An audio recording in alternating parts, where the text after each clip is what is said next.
By now, all of us have heard way more about COVID-19 than we ever wanted to.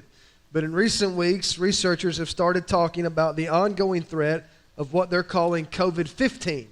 Now, according to a recent study, 54% of people surveyed admitted that they had unintentionally gained weight over the last 20 months.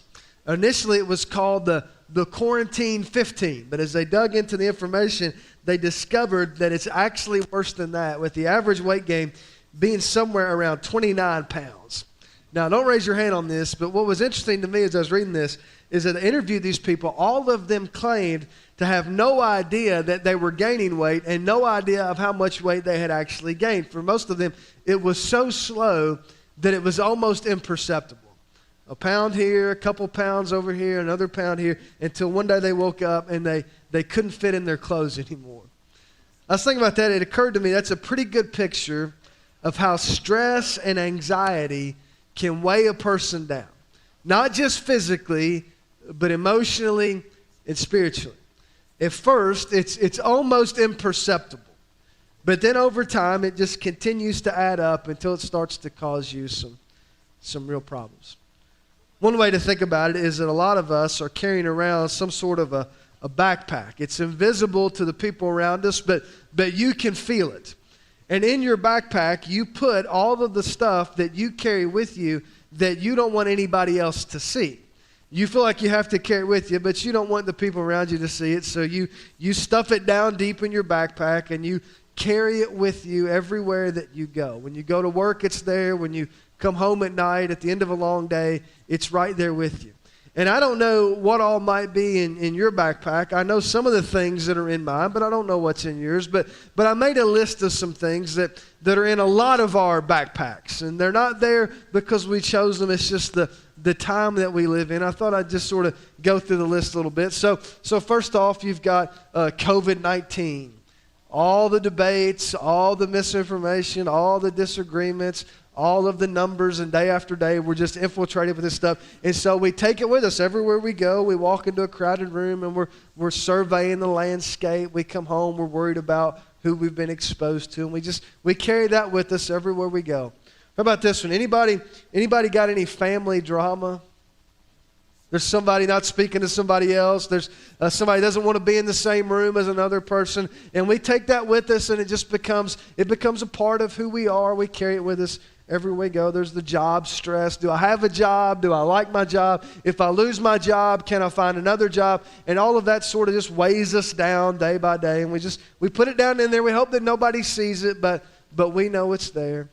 Then there's school. If you've got a kid in school right now, or you work in a school, you know that every day is stressful. Everybody's trying to figure out what's the best thing to do. How do we keep this thing open? How do we continue to move forward in some incredibly challenging circumstances? So you carry that with you. Then there's financial problems. What do I do if I can't pay my bills this month? What do I do if I can't pay my rent? And that becomes a never-ending source of stress. Then there's sickness.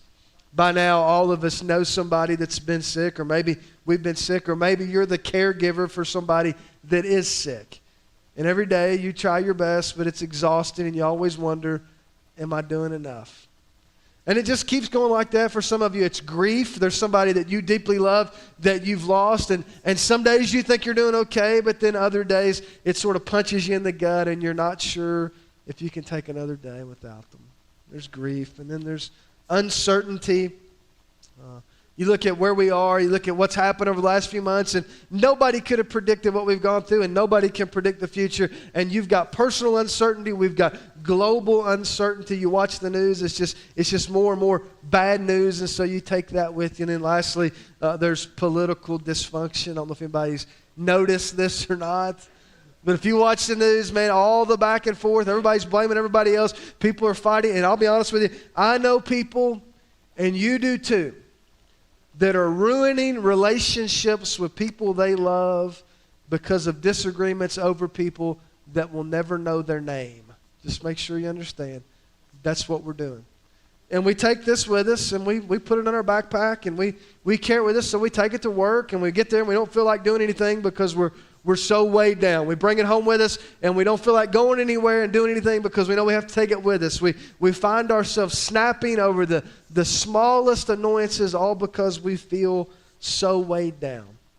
I read this week, mental health professionals are now telling us that stress, exhaustion, depression, suicide, and acute anxiety are all at record levels.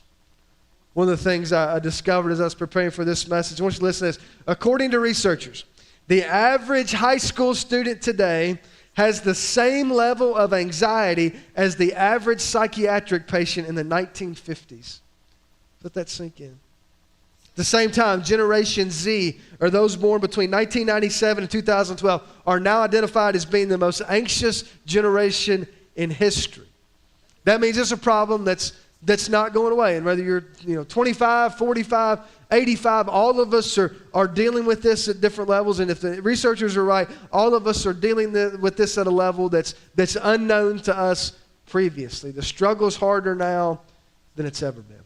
If you have your Bible, I want you to turn to Philippians chapter 4. This morning, as Anita said, we're kicking off a new series we're calling Bookmarks. And just like there are certain books that you like to reread and certain movies that you like to go back and rewatch, and maybe songs that you listen to on repeat, there's certain verses in the Bible that it's important to revisit from time to time. It's over the next few weeks. What we're going to do every weekend, we're going to take just one of those verses and unpack it for what it originally meant and what it means to our lives today. And the verse we're going to look at today, Philippians 4:6, may just be the answer to the problem of anxiety that's plaguing so many of us. As we jump into this, it's important to know that the book of Philippians is a letter written in 62 AD by a guy named Paul who knew what it was like to carry a pretty heavy load. By this point in his life, he was in a Roman prison. He spends his days literally chained to a rotating cast of Roman soldiers. At the same time, he's either on trial or waiting for the verdict from a trial that will determine whether or not he lives or dies. So in one sense, Paul is in the first century version of a maximum security prison waiting to find out if he's going to be executed. And it's during that time that he writes the letter that we know as the book of Philippians to the church at Philippi. Now, the church at Philippi was the first church that Paul had planted on the continent of Europe. So these are people that are very close to his heart. And as you read through these 4 chapters, over and over again, he commends them for all the good things they've done in the past, while he is also commending them for what they're doing in the present. But then you get to chapter 4, verse 1, and he changes gears just a little bit, and he addresses a problem that's come up within that little church. Listen to what he says.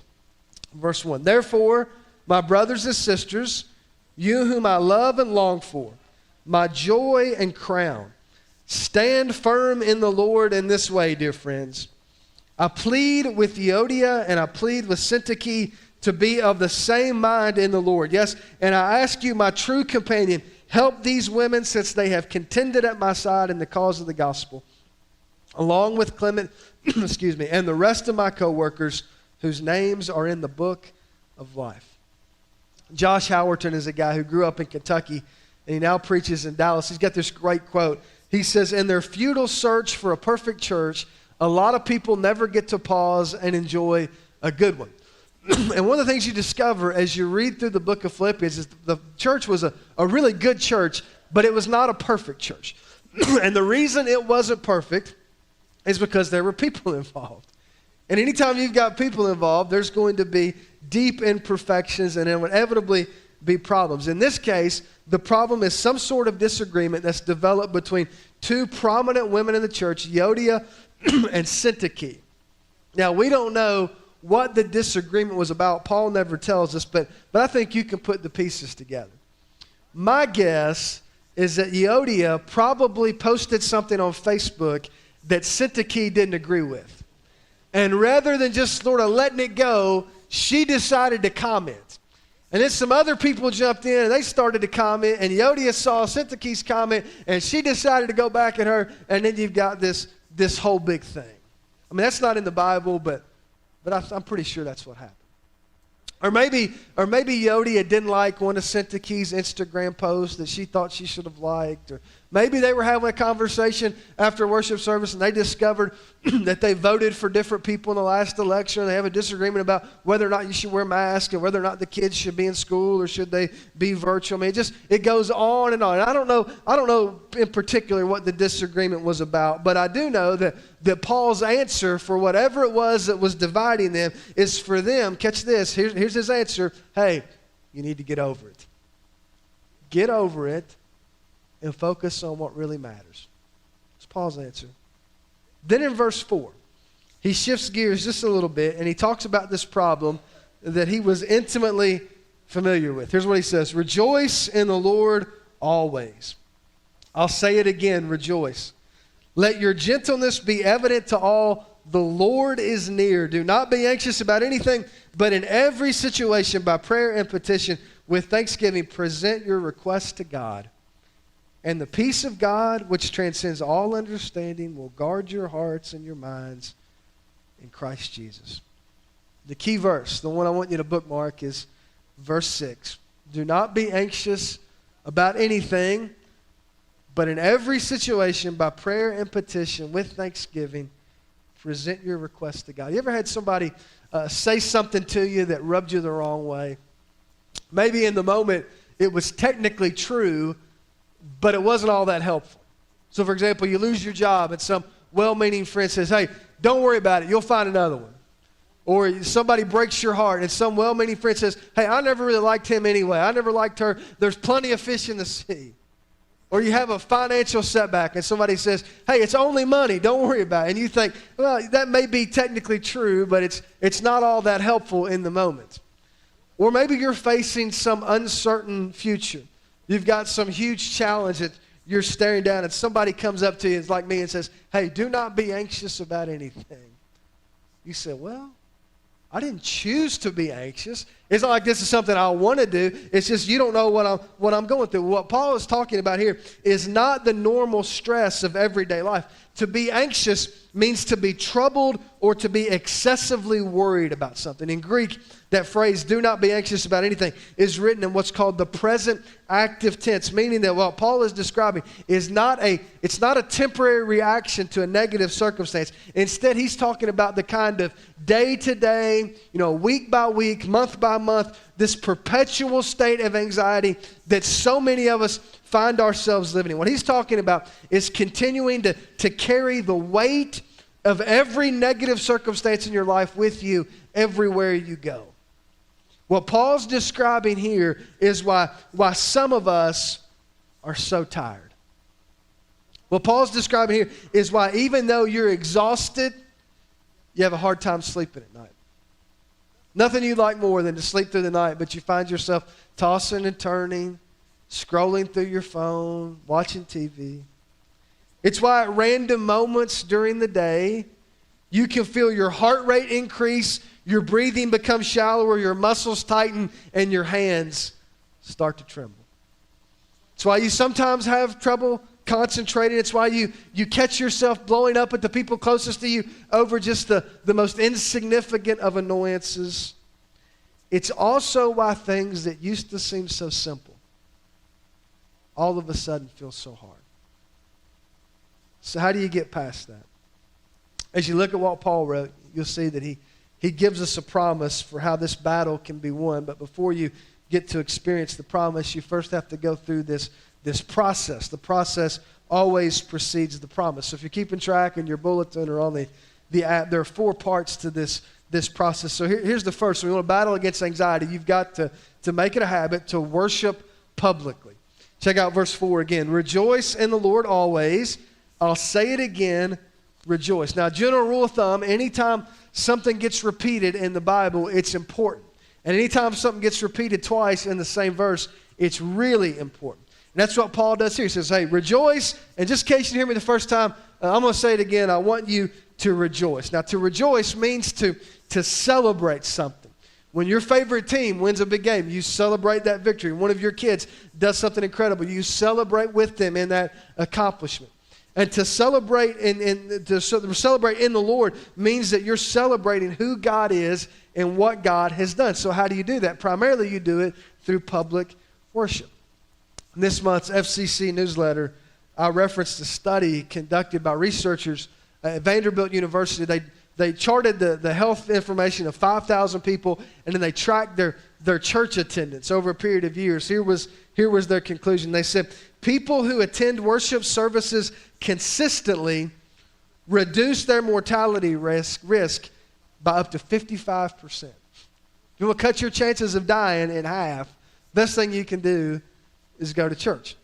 It's especially true for people ages 40 to 65. In a follow-up study, the American Medical Association confirmed their findings while also concluding that the simple act of consistently attending worship not only lengthens your life expectancy, but it also leads to better sleep, healthier relationships, fewer mental health issues, and lower blood pressure. So there's your free health advice. But it's not just the long-term effects that make it so powerful. It's also the short-term effects. How many times have you had an experience like this? You wake up on Sunday, and the week you've just come through has just completely drained you. Your boss has been demanding. You know, the hours that you've put in have just been unbelievable. You've got so much piled up at you at work. You come home, your kids won't listen to you. Your spouse is distant. It's just been a terrible week, and you're exhausted. And so you wake up on Sunday, and it's that time where you have to make a decision. Am I going to go, or am I going to stay home? Now, to be honest with you, it would be easier to stay home, right? We've all done it. I mean, it would be easier, but here's the thing. It will not be better. Because if you choose to stay home, all of the stuff that you're carrying around with you, the demands, the stress, the pressure, the anxiety, all of that is still going to be right there with you. If you stay home, you're still going to be tired. You're still going to be frustrated. Your job is still going to be hanging over your head. All of the issues you're trying to avoid are still going to be there, regardless of whether or not you get up and go. But if you choose to get up and go, and if you choose to go through the hassle of getting everybody dressed and trying to get there on time, it's very possible that by the time things are over, you start to feel better. Some of you have had that experience. You come in and you're tired and you're frustrated, and you don't really feel like talking to anybody, you don't feel like being here, but you're here, and all of a sudden the worship team kicks off that song, No Longer a Slave, and you hear that line, you split the sea so I could walk right through it, my fears are drowned in perfect love, and all of a sudden your load starts to lighten just a little. Then the servers come in and they hand you the communion trays, and David stands up and he tells you that God loves you so much he sent his son to die in your place to pay the penalty for your sin, and that we need to remember that in this moment. And again, the load gets just a little bit lighter. Then somebody stands up and they read that verse, rejoice in the Lord. I'll say it again, rejoice in it. And more often than not, by the time it's over, you feel better than you did when you got here. Now, none of your circumstances changed, but what is different is that you're different because you've been in the presence of God. And when you've been in his presence, things are different. That's why Paul said, rejoice in the Lord always, regardless of what you got going on, regardless of how busy you are, regardless of how tired you are, regardless of how hard the week's been, and regardless of how much easier it would be not to do that, he says you need to make that a priority and rejoice in the Lord. Here's the second part of this process. It's when you demonstrate kindness. Check out verse 5. It's so important. He says, let your gentleness be evident to all. Then he adds that little comment, the Lord is near. Now, the Greek word that gets translated into our English word, kindness, is one of those words that's hard to capture. It's really a combination of 2 or 3 different words. It's the word gentleness, it's the word patience, it's the word reasonableness. Some translations take that, and I think the best translation is to say, let your kindness be evident to all. Or another way to say it would be, hey, just be kind to the people around you. Now, what's that have to do with anxiety? Well, psychologists tell us that one of the things that can create anxiety or worsen a person's anxiety is conflict. And sometimes that conflict revolves around something serious, but most of the time in our culture, it revolves around something not so serious. In fact, most of the time it revolves around something as simple as an unkind word or a careless word. How many times have you seen this happen, or how many times have you experienced this? You go to a restaurant and you're sitting around the table with some family, or maybe your friends, and everybody's in a good mood, everybody's having a good time, and then somebody in the group decides, hey, I'm going to be unkind to the waiter. Or I'm going to be unkind to somebody that's sitting across the table for me. And then this person's unkind, and this person says, well, I'm not going to take that from you. And then all of a sudden, everybody's night is ruined because one person decided to be unkind.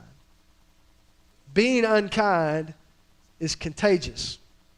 And you've seen that in office buildings, you've seen that in schools, you've seen it in churches, you've probably even experienced it in your living room at some point. But the flip side of that, and the good news is that just like unkindness is contagious, kindness is contagious. Now I'll tell you that we live right now in a culture in which there is a massive deficit of kindness. You watch the cable news shows, you scroll through social media, even our personal interactions, we are so careless with what we say, and then we wonder why there's so much conflict. But that's why Paul says, hey, let your gentleness be evident. Be kind to everyone because the Lord is near. Do you know why you're supposed to be kind to the people around you? It's not because you agree with them on every issue. And it's not because they deserve it. You're kind because the Lord is near. And part of the way we honor God is when we honor each other, whether or not it's deserved.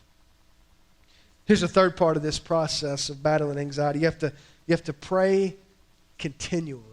Check back to verse 6 where we really wanted to get to. Here's what Paul says. Do not be anxious about anything, but in every situation, by prayer and petition with thanksgiving, present your requests to God.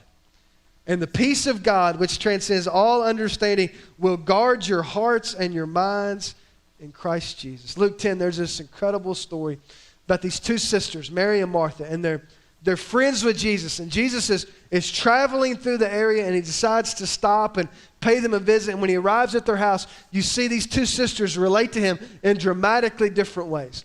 Martha's kind of the organizer of the family, so she goes into hostess mode, and she's trying to get the dinner fixed and make sure everything is just in tip-top shape for Jesus. And the whole time she's working herself to death, her sister Mary decides, I'm not going to do any of that. I'm just going to sit there and talk to Jesus.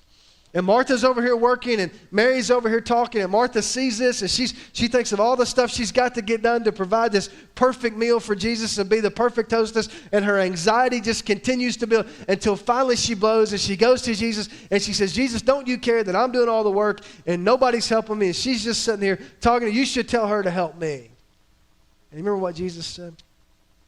He said, Martha, Martha, you are worried and upset about many things, but only one thing is needed.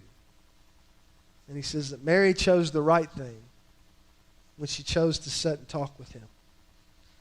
One of the meanings of the root word where we get our word anxiety means to be in pieces, to be pulled apart. Some of you know what that's like. Some of you live most of your life feeling like you're being pulled in a lot of different directions. A lot of people want something from you. Everybody's clamoring for your attention, and they're pulling you in this direction, they're pulling you in that direction, and sometimes it feels like you're literally being pulled apart. You feel like you're being pulled into pieces. So how do you deal with that? You do what Mary did.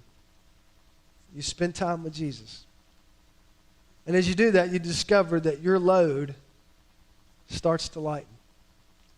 1 Peter chapter 5, the Apostle Peter says, cast all your anxiety on him. You say, take all that stuff that you've been carrying with you, take it and just cast it on him. Just give it to him because he cares enough for you to take it. But here's the thing, if I cast it on him, I'm not carrying it anymore because we can't carry it at the same time. Either I can carry it or I can give it to him, but I can't carry it with him because we're not that close. He's got to take it from me so that I can keep up with him and lighten my load. And if I give it to him, the only way for me to keep carrying it is if I go and pick it back up. Which is what some of us do. We pray and we give it to God, and then we feel like we're being pulled in all these different directions. Like thing, we're picking all this stuff back up when we shouldn't be. So how do you keep yourself from picking stuff back up that you've already unloaded? You pray continually.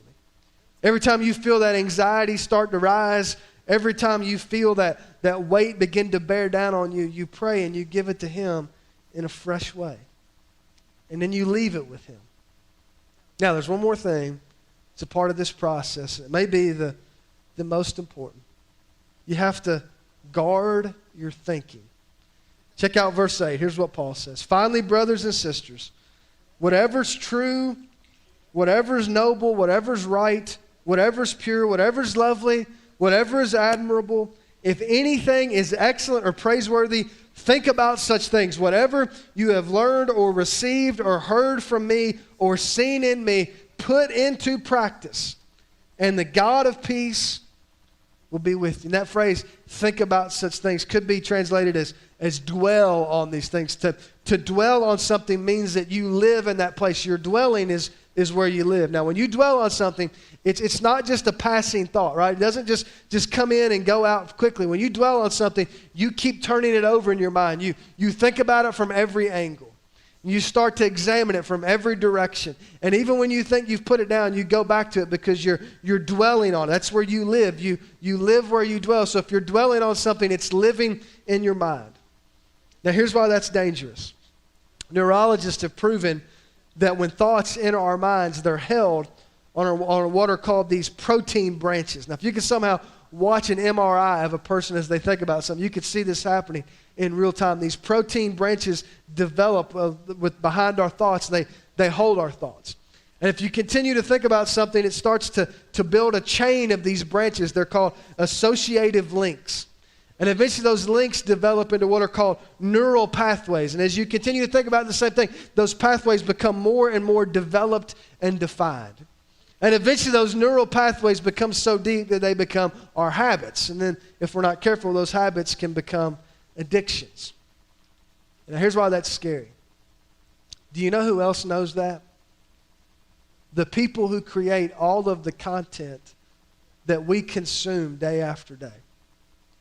Have you ever wondered why everything now is classified as breaking news?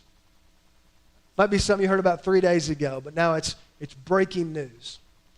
You ever wondered why every news segment is less than 4 minutes? You know why they keep the graphics moving so fast and that little ticker at the bottom of the screen never stops scrolling? It's because they don't want you to change the channel. Or how about this? Every single study that comes out tells us that social media use, there's a direct correlation between how much time you spend on social media and the likelihood that you develop mental health issues, including depression, loneliness, and anxiety. Listen to these words from a researcher at the University of Pennsylvania, just completed a multi-year study of social media use. Here's what he said. What we've discovered overall is that if you use less social media, you are actually less depressed and less lonely, meaning that the decreased social media use is what causes the qualitative shift in your well-being. So one of the things that are really heavy that a lot of us are carrying around that we don't even realize we're carrying around is all this media stuff. We watch the news 10 or 12 hours a day. We get on Facebook and we scroll and we see all this bad news and it just weighs us down.